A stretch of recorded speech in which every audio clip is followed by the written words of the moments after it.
Good morning to everyone that has joined us. My name is Zev Schoenberg, and I'm a product marketing manager here at Spot by NetApp. I'm here today with Manik Taneja, one of our principal product managers in this case, for Ocean, which is one of our products which we'll be talking about today. We're going to be covering primarily containerized workloads, Kubernetes workloads, and the various challenges that you may experience on trying to run your workloads in terms of the infrastructure side of things, matching things up between the container layer and the infrastructure layer, cost optimization challenges, visibility challenges, so on and so forth. And then we're going to go and take a look at how Ocean by Spot addresses many of these issues. And then last but not least, we're going to go and dive into a product demo with Manik showing you all the important features and functionalities in the live demo session. So before we start looking at some of the challenges, I think this visual really conveys what we're doing here at Spot. We're expanding continuous integration and delivery with built-in optimized infrastructure management, so your workloads can always run without any delay and with the greatest cost efficiency possible. And of course, all of this, our goal is to make sure that you don't need to get your hands dirty with the nitty-gritty management. So with that vision in place, understanding what we're trying to accomplish, the CI, CD, CO, the continuous optimization, extending the CI/CD. With that vision of where we're going to be going with Ocean, let's take a step back and look at some of the challenges that we're trying to address. So when running containerized workloads in the cloud, keeping costs as low as possible while freeing you from managing your servers is quite challenging. You need to make sure you have the right types and sizes of nodes available to support your container workload requirements. This, by the way, is where we're going to be seeing a lot of the issues, mismatches between the container requirements and the actual underlying infrastructure. When it comes to cost allocation for containerized workloads, understanding the different applications and projects, what they're costing you in terms of the underlying infrastructure that they're running on is also very, very complex. Another challenging area is defining, when you get started with your project, defining container resource requirements. So we often see this being done in t-shirt sizes, small, medium, large, extra large, with the engineering team very often over provisioning tremendously. Last but not least, with all the cloud providers, AWS, Azure, GCP, they all offer different pricing models, things like on demand, reserved instances, reserved capacity, our favorite Spot instances. Trying to get the optimal blend for maximum ROI is really not something that you want to get involved in, juggling all those pricing models, figuring out how to use them all in a harmonious way. So let's start first with what we consider to be the major issue, and that's the mismatch of the container level requirements with the underlying infrastructure layer. Now we're going to be using Kubernetes as an example. It certainly is the leader, and the concepts, the Kubernetes concepts are all similar, are similar across all the other platforms. So Kubernetes got started on-premise static data center clusters, but over the years, it's evolved to embrace the cloud. And this is where the first challenge emerges, and that's the challenge of scaling. So you can see here on the slide, there are two layers of scaling that you need to contend with and to plan for in a containerized environment. So the first one, of course, is the deployments themselves, the pods themselves, dealing with replica sets, daemon sets, and so on. And of course, there's the underlying, the lower layer that you can see here, that's the compute resources that those pods and their containers are consuming. Now, container orchestrators have come a long way, and they have a lot of tooling in place to address some of the scaling challenges, but things are not exactly perfect. So this slide and the next one that we'll be doing, they really highlight how mismatches between the container layer and the infrastructure layer is exacerbated by Kubernetes' ability to scale pods, and in the case of ECS, scale tasks. So, as the application services are consumed by either requests from the end customers or from other applications, they need to react dynamically to both increases and decreases in the volume of requests. This is where horizontal pod autoscaling plays its part, scaling pod replicas out or in, depending on demand. The metric service is listening to the utilization of the pods and determining if certain thresholds are being crossed. So you're probably familiar with people setting a threshold of about above 70% CPU usage or below 40% of memory usage. So when these thresholds are crossed for a predetermined amount of time, the autoscaler is going to react by either adding or removing a predefined amount of nodes. So this is what we know as step scaling, and you basically are taking a step toward correcting the matching usage needs, but it may take several steps, several adjustments to get to an efficient equilibrium. And of course, depending on the time that it takes for each of these intervals, it could mean that you have unserved customers or wasted or idle resources and services. So now another aspect is properly tuning the definition of the pods or containers to adequately and efficiently serve the needs of the applications that they're that they have. So similar to how we're scaling out or in pod replicas, here the need of the application might be to have more CPU or more RAM allocated to it so it can correctly serve its purpose.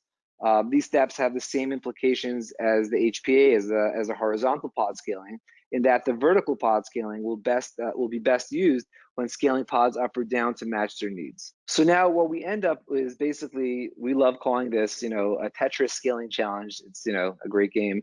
And we're playing this Tetris game with all the different variables we saw before, our HPA spinning out and in, and VPA spinning up and down. And this is where the challenge is greatest, as our scaling solutions that we're using that are native to Kubernetes are trying to keep up and quickly provide the most efficiently matched nodes. And this is where things get a little bit sticky. So in this first example, which I want to kind of explain the issues of these mismatches, you can see here in the top darker blue section, this is the container scheduler view. It's looking at the pool of resources that are allocated and available at the total cluster level.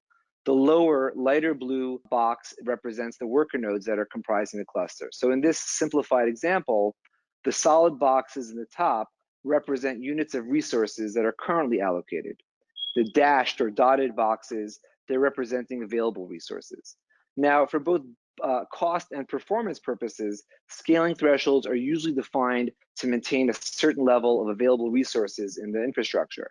So for example, it's quite commonplace to define the step scaling rules such that if the cluster's average CPU utilization is over 75% for a certain amount of time, then the autoscaler adds a predetermined number of pre-selected node types and sizes, and vice versa, of course. If the average drops below whatever the threshold that you determine is, the autoscaler is going to remove a certain number of nodes. Now, there are certain limitations to the capabilities of the container level when using the underlying compute, compute resources. So one of those, and this is basically what we'll be focusing on right now, is the physical boundaries of the compute nodes. In order for the containers or the pod that might have a collection of several containers to get scheduled on the cluster, the single node entity hosting it must have the full amount of requested resources available in order for it to deploy.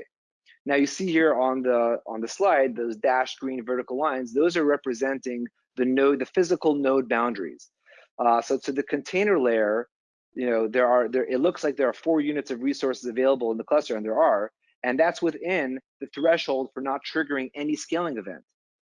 So when a pod with an aggregate request for 3 blocks of resources hits the scheduler, it won't be able to be deployed. As we explained, there isn't a single node with enough resource blocks available. So the pod will end up in pending state, waiting for either the infrastructure to have a scaling out event or for some resource to free up on an existing node. And neither of these are really optimal scenarios. Another quick example is when a scale out event is triggered. We have in this scenario 2 available blocks of resources, but a new deployment comes up with an aggregate resource request for 3 blocks of resources. And for the same reason as before, it goes into pending. The cluster realizes it needs more resource blocks and needs to scale out. So it might simply add a node that has 2 additional blocks to support the request. In this case, an M4 large, which has 2 vCPU and 8 gig RAM. But this puts the cluster, and this is good. It looks like it's good, right? it puts the cluster total at 4 blocks available. And this should be able to support the 3 block request that we got before. Unfortunately, it's not good enough, and bound again by the need to have a single node provide the full set of resources, the deployment remains pending. One last really quick scenario. In this case, we have underutilized nodes with the average usage below the defined threshold. So the autoscaler in this case needs to make a decision which node to take down. So it can save the most if it takes down the C5-2X large. And it just so happens that if we do that, there are going to be 2 resource blocks left. You can see them on the top left pod and the top right pod. I'm not sure if I'm pointing the right way that you're looking at it. So those are right there. And with this, again, it looks like that there's enough for the pod that's actually running right now in the C5-2X large. It looks like those 2 resource blocks should be available to support it. So we just get rid of that C5-2X large, we just drain it, and we have it rescheduled to the 2 other blocks. That's what we think would work. Unfortunately, it can't be done. It can't be rescheduled because, again, that there's no single node that can host the required 2 boxes, these 2 blue boxes of resource requirements. There's no single node that has sufficient space for it. So obviously, you're getting a sense of what the pattern is over here. Correctly scaling the infrastructure nodes to efficiently handle all the requirements of the application of the container. It has more facets than a simple scaling solution can handle. So now we're going to slip into the solution part of our presentation today, and we're going to start talking a little bit about Ocean. So to be more efficient, if you haven't, you're getting the drift here, we need to look to the needs of each and every container, make scaling decisions based on that. So pods and all the containers that they hold all come with different requirements. Could be affinities, node selector labels, node types, specific GPUs. You could even have pricing models that you want to work with, like on demand, if it's a workload that can't suffer any interruptions. And this approach, which looks deeper than just the high-level view of the cluster's resource utilization, is exactly what Ocean does. So once we've achieved this perfect matching between the container requirements and the supporting compute infrastructure, we still can take it to the next level. There's still more to do, and we do this with intelligent bin packing. So Ocean will be looking at how to efficiently pack the greatest amount of pods or tasks into the least amount of nodes.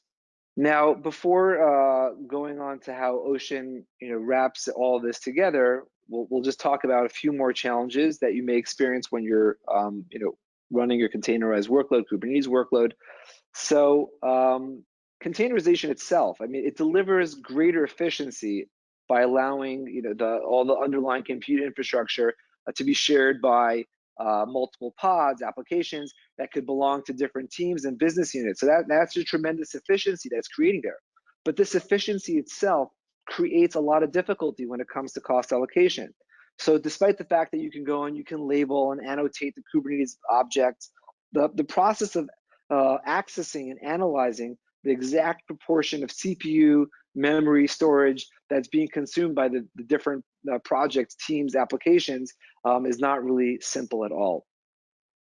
Another area that's really challenging is managing your costs in the cloud. If you're running your Kubernetes, doesn't matter which cloud provider, you're going to have a lot of different options of pricing models. That's definitely the first place you want to look is, where can I fix my cost? Let me see if I can get a better deal.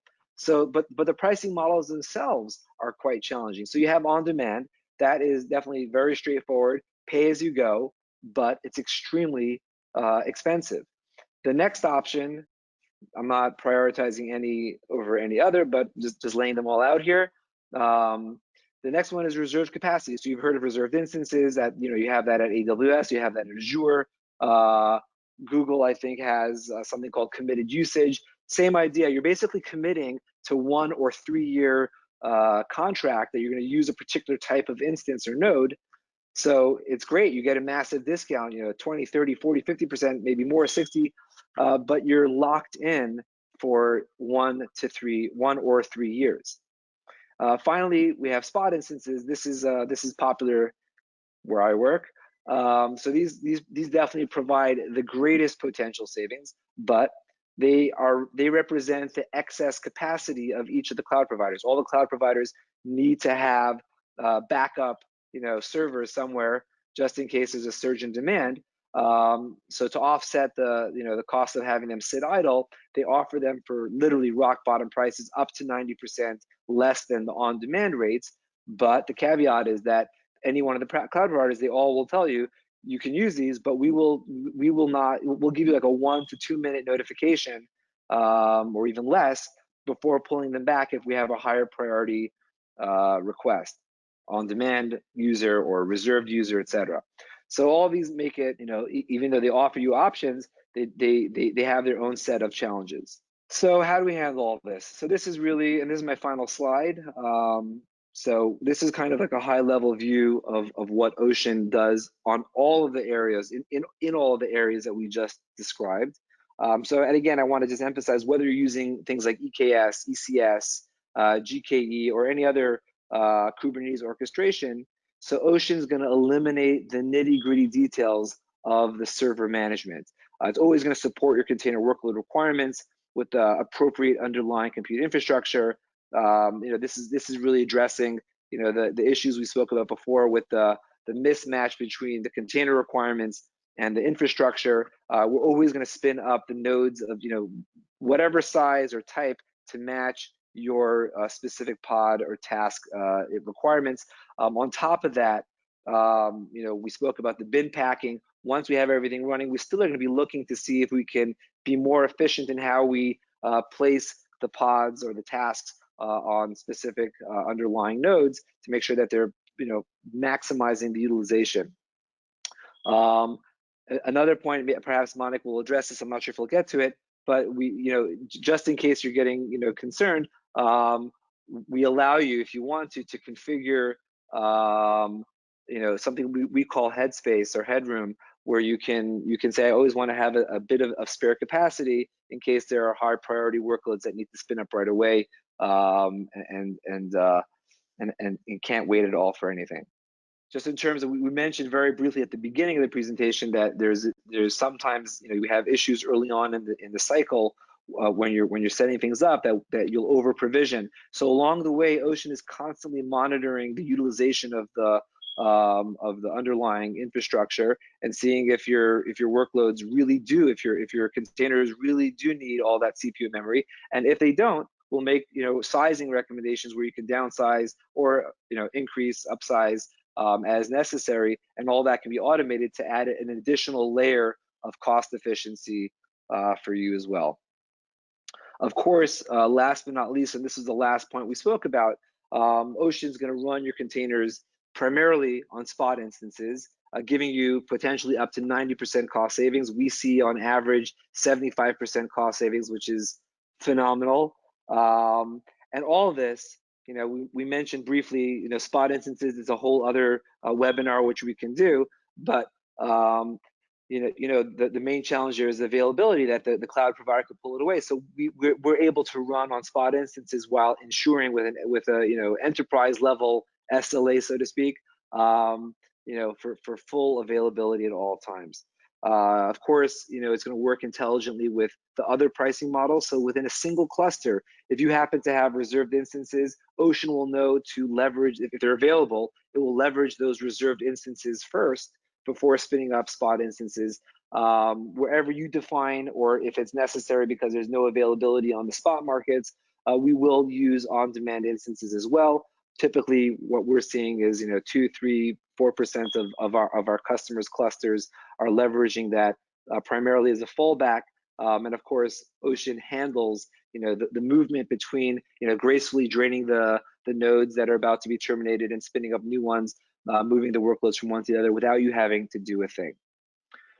So this is really in a nutshell, what Ocean is doing for you, both on the on the infrastructure level, on the cost level, and all of that. I'm going to pause over here. Without further ado, I'm going to pass the mic over to Monik, and he'll take it away. All right. Hey, thanks, Zev, and welcome everybody. Thank you for taking the time to review our demo and evaluate Ocean. What I have here is just a standard issue Kubernetes cluster that is backed by EKS and Ocean. And like Zev mentioned, Ocean is a serverless container platform that is optimizing all of your day 2, day 3, day 4, and beyond the day 1 operations. So I wanted to give you a simple demo. So if we look at how many nodes I have in the cluster right now, I have 2 nodes, and I have here a lot of YAML files that I would like to deploy. So I'm just going to go ahead and apply guess what, shop large. And before we talk about what is large, I wanted to quickly show everybody. So here I have a deployment that is simply an Nginx deployment that's deploying 3 replicas of Nginx, and those Nginx are requesting, in terms of CPU, about 4,000 millicores and 7,000 MIPS of memory. So when I go ahead and apply this YAML file, and we'll see that the deployment was created. So kubectl get all, and we see that we have the deployment up and running. We started this at almost 10:56:52. So if I come back here to my console, this is my Spot console, and we are looking at the EKS-CTL cluster to which I'm connected to. If I look at my node view, I had the 2 nodes that we looked at earlier. But if I go into the log and I review, just reset it, and here we can see that at 10:56:53, Ocean already recognized that new pods were launched, scale up initiated due to pending pods for schedule requirements. And we talked about using 8,000 milli CPU and 14,000 MIPS of RAM. And if we look at the scaling activity, we can see that we actually deployed a pending pod of large, and there was no infrastructure to actually deploy that pod. So Ocean launched the requisite amount of nodes. You can see below 2 additional nodes were launched, and now these nodes are going to come up, register themselves as healthy. So that's going to take a little bit of time, because Kubernetes will take its time to declare a node as healthy before those pods can get deployed. But the important point is that within a matter of seconds, from we starting at 10:56:52, which is almost 10:56:53, we can see here that Ocean has already recognized that pods are pending scheduling. So that's sort of the fundamental construct of what Ocean is about to deliver for you, is that it will make sure that at any given time, whenever pods are launched and there is no infrastructure to actually manage them, it will automatically scale up. And towards the end of the demo, if we have time, I'll show you that when I delete this deployment, automatically Ocean will also scale down. So you don't have to manage the infrastructure. You don't have to constantly bring in new nodes, but you can consistently make sure that you can launch as many pods as you like when you need, and then reduce the infrastructure down to 0 when you don't need them. So you're not paying for any resources moving forward. And with that, I want to cut over into talking specifically about how we are solving this problem for real customers, right? So here we have one of our actual production accounts of one of our customers, and we can see that month to date for the month of August, they are actually running 864 Spots instances, and to run those 864 Spot instances, they would have to pay on an on-demand basis about $1.4 million in compute bill. However, by using Ocean, they actually are only paying $484,000 and saving about $1 million in the month of August. So about a 66% saving, simply by the virtue of using Spot.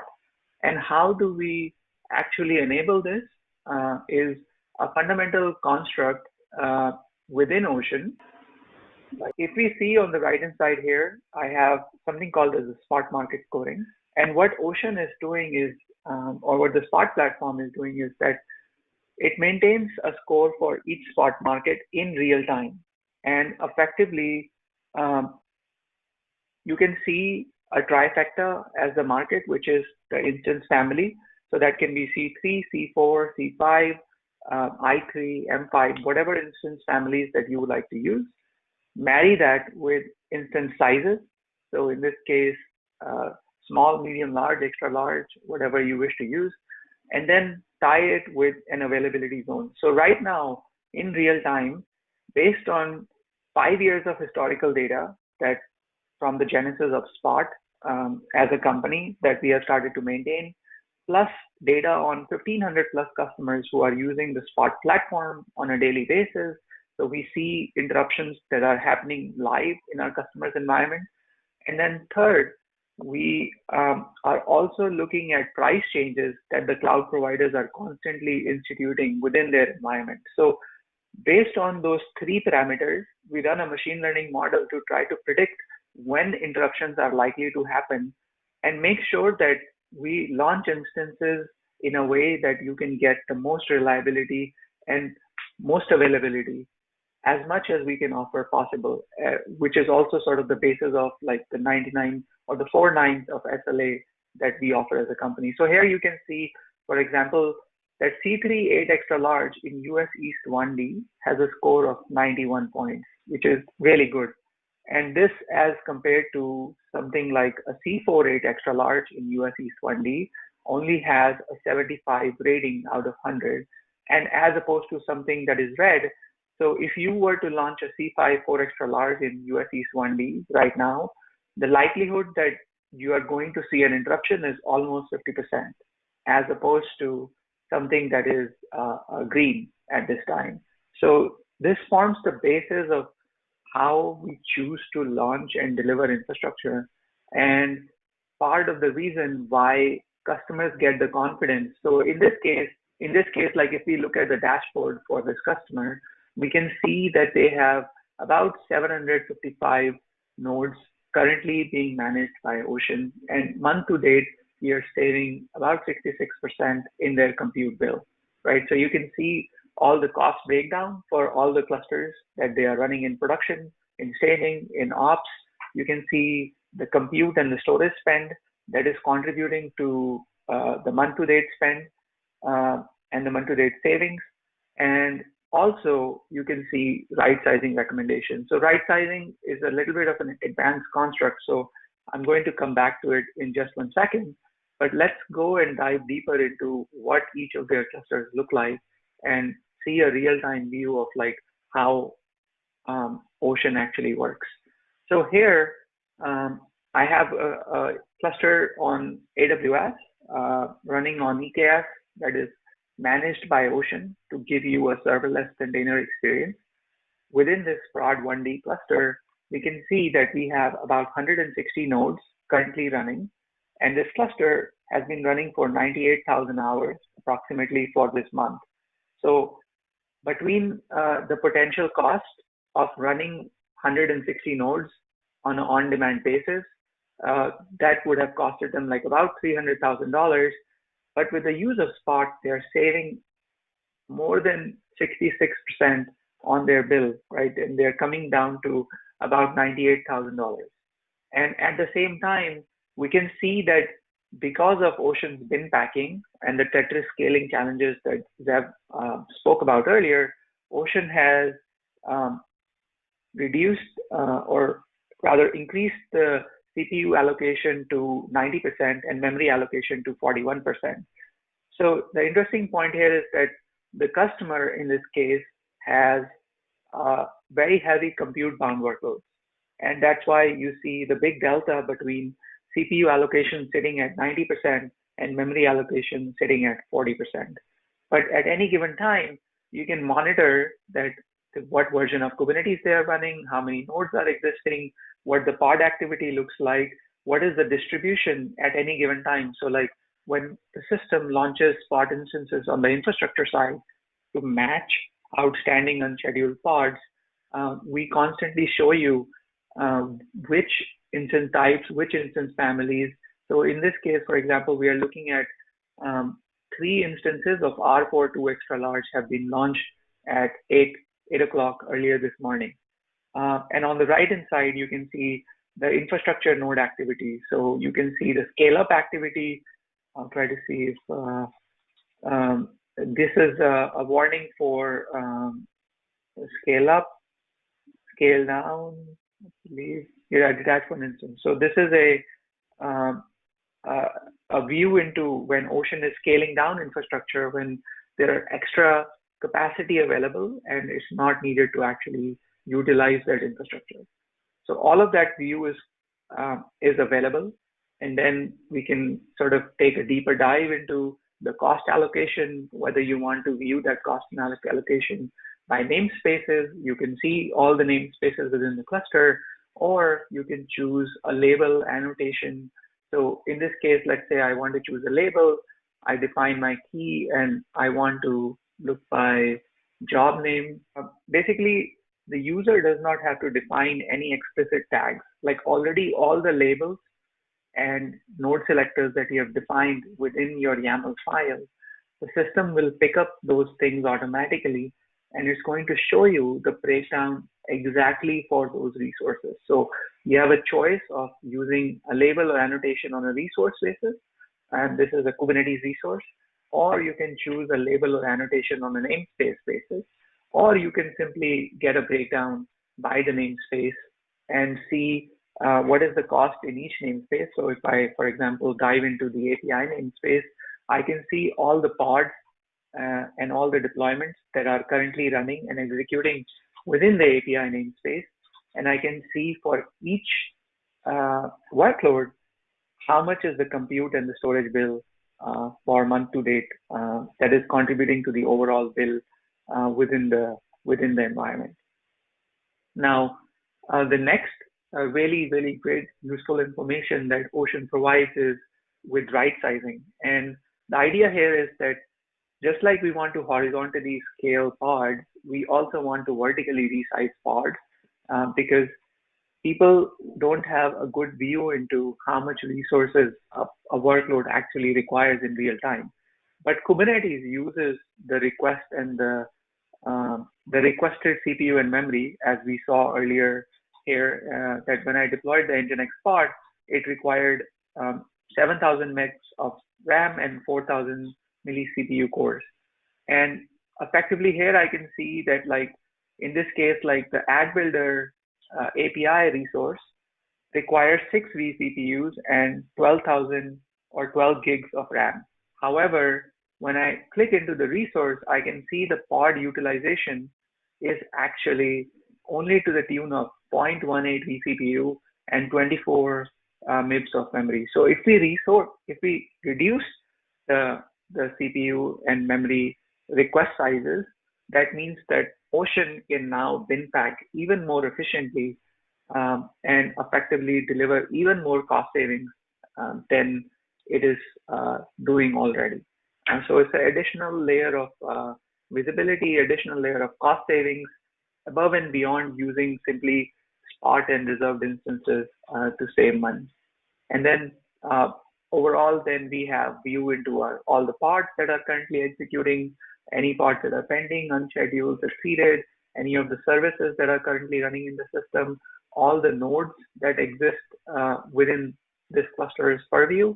And you can see that because, like I was saying, that most of the workloads are compute bound, you can see that the CPU utilization for pretty much most of the nodes is like sitting at 99%. We also have the option to do cluster roles. So if you want to sort of based on the,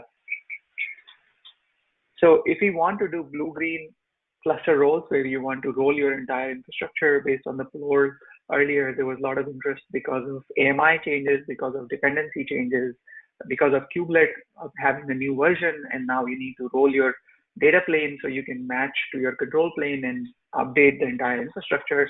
You can just specify that here in the wizard, and you can even schedule that for some time in the future. So you can specify a batch size.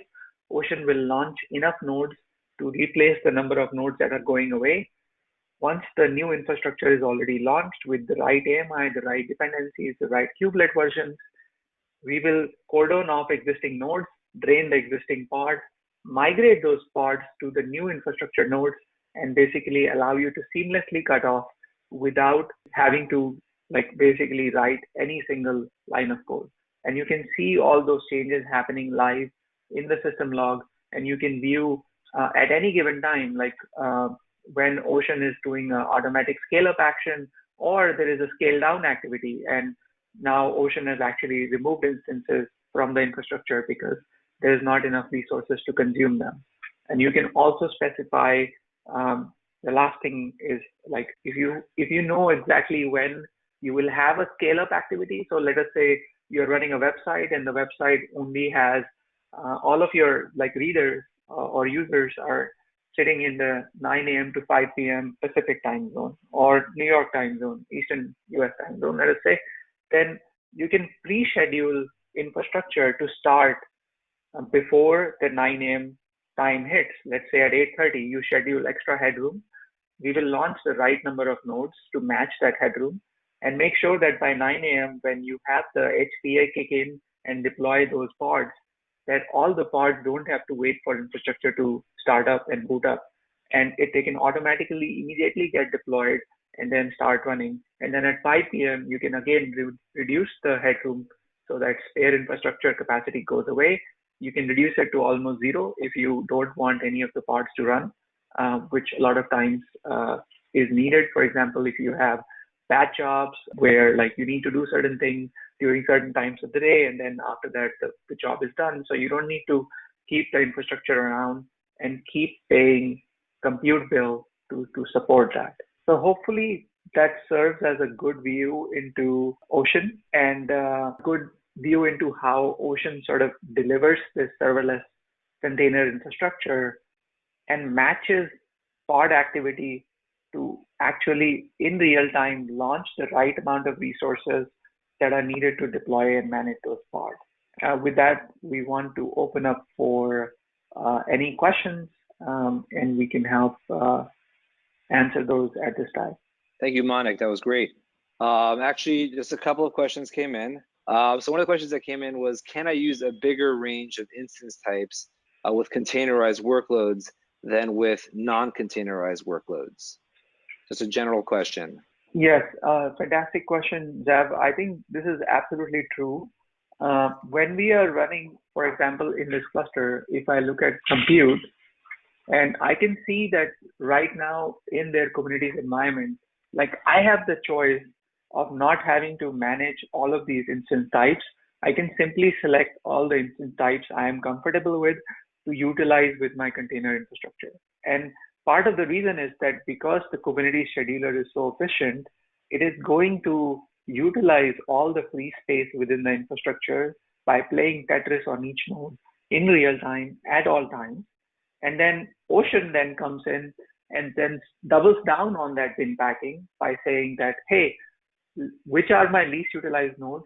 Let me simulate, can I migrate the pods from the least utilized nodes into other nodes within the infrastructure? And if it can, it will automatically cut over those pods to other nodes in real time every 5 minutes, and then it's going to shut down the nodes that are not needed.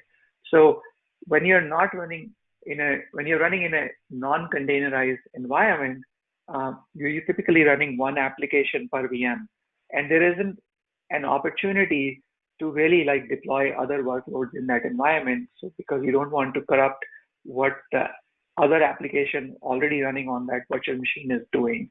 And so there is more stringent requirement to sort of strictly match the VM size against the individual application that is deployed within that infrastructure. However, in the containerized environment, because each container is logically separate and operating in a mutually exclusive fashion within that same virtual machine, we have now the ability to bin pack even more effectively than we ever did before. And so this is an absolutely great benefit that we can get by mixing and matching whatever instance types we like with different containerized workloads and applications in real time Thank you, Mike. The next one, so someone's asking if the nodes are so well packed, do I have to wait for a new node to boot every time I launch a new pod?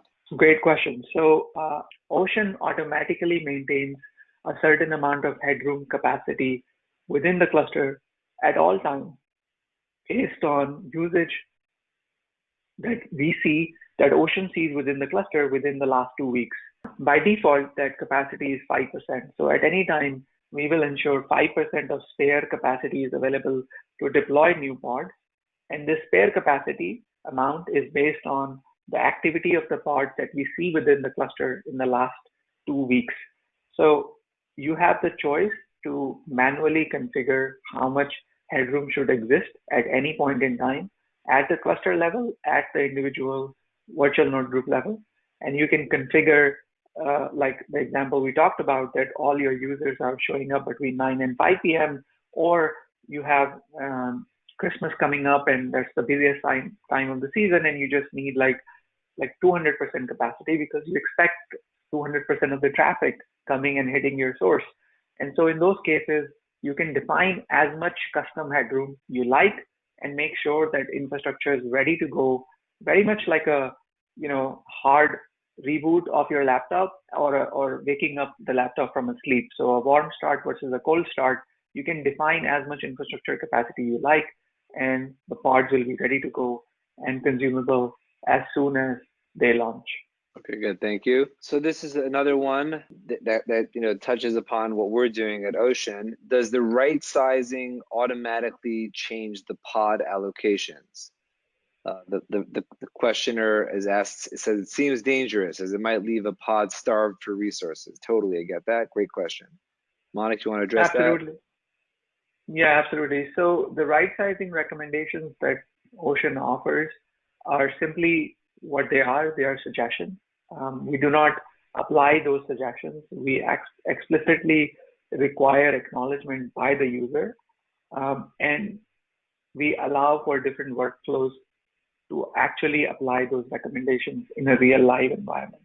So we have few different suggestions on how you can actually inculcate that as part of your CI/CD pipeline. But Ocean does not actually go ahead and change the resources for the applications or the workloads in real time on your behalf. So the last question that I have here. So now that Spot is part of NetApp, NetApp is a storage company. Will there be more focus on the storage optimization? Another great question. Thank you, Zeb. So yes, absolutely. Much like we are optimizing your compute bill, we are also looking to optimize on the storage cost on a one-to-one basis, right? So we are absolutely going to be integrating against the NetApp storage offerings and bringing all the benefits that NetApp has as a storage leader around thin provisioning, around encryption, around cloud compliance, around GDPR, around backup, and bringing all those cool storage capabilities to you using dedupe and compression in real time to reduce your storage bill as much as we are reducing the compute bill. So please stay tuned. We'll be making more announcements as we go through this year, but expect some good news coming on that front very, very soon. Okay, thank you, Monik. All of you that were able to attend enjoyed the session, learned something about running your Kubernetes workloads and how to handle all the various challenges with Ocean. If you would like to continue the conversation, by all means, you certainly, first of all, you can go to our website, free trial for Ocean. You can sign up and take it for a spin, see how it works. If you'd like a little bit more information, you want to talk to someone, our solution architects are happy to take you for an even deeper dive than we just did today and answer any more technical questions about the solution. So I wish you all the best wherever you are in the world, and thank you very much again.